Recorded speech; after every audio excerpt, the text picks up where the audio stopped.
ಕಾವೇರಿ ಜಲನಯನ ಪ್ರದೇಶದ ರೈತರಲ್ಲಿ ಈಗ ಒಂದಿಷ್ಟು ಮಂದಹಾಸ ಮೂಡಿದೆ. ಕೊಡಗಿನ ಹಾರಂಗಿ ಜಲಾಶಯ ಸಂಪೂರ್ಣ ಭರ್ತಿಯಾಗಿದೆ. ರಾಜ್ಯದಲ್ಲಿಯೇ ಮೊದಲು ಭರ್ತಿಯಾದಂಥ ಡ್ಯಾಮ್ ಅಂದರೆ ಅದು ಹಾರಂಗಿ ಡ್ಯಾಮ್. ಕಾವೇರಿ ನದಿಗೆ ಹಾರಂಗಿ ಜಲಾಶಯದಿಂದ ನೀರು ಬಿಡುಗಡೆಯಾಗಿದೆ. ಜಲಾಶಯದಿಂದ ಕಾವೇರಿ ನದಿಗೆ 4,000 ಕ್ಯೂಸೆಕ್ ನೀರು ಬಿಡುಗಡೆಯಾಗಿದೆ. ಜಲಾಶಯದಿಂದ ನದಿಗೆ ನೀರು ಹರಿಸಿರತಕ್ಕಂಥ ಹಾರಂಗಿ ಅಧಿಕಾರಿಗಳು ಸಾರ್ವಜನಿಕರು ಯಾವುದೇ ಕಾರಣಕ್ಕೂ ನದಿಗೆ ಇಳಿಕೂಡದು ಅಂತ ಅಧಿಕಾರಿಗಳು ಮುನ್ನೆಚ್ಚರಿಕೆಯನ್ನು ಘೋಷಣೆ ಮಾಡಿದ್ದಾರೆ.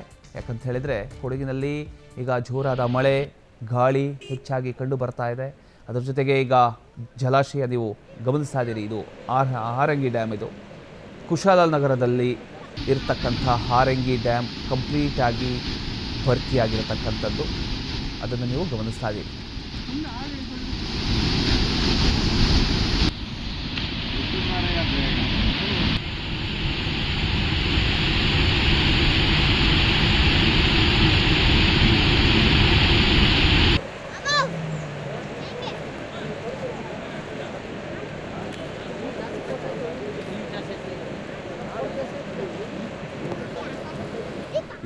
ಕೊಡಗಿನ ಆ ಒಂದು ದೃಶ್ಯವನ್ನು ನೀವು ಗಮನಿಸ್ತಾ ಇದ್ದೀರಿ. ಇದು ಹಾರಂಗಿ ಡ್ಯಾಮ್ ಈಗ ಕಂಪ್ಲೀಟ್ ಆಗಿ ಭರ್ತಿಯಾಗಿದೆ. ಅದರ ಒಂದು ವಿಜುವಲ್ ಅನ್ನು ನೀವು ಗಮನಿಸ್ತಾ ಇದ್ದೀರಿ.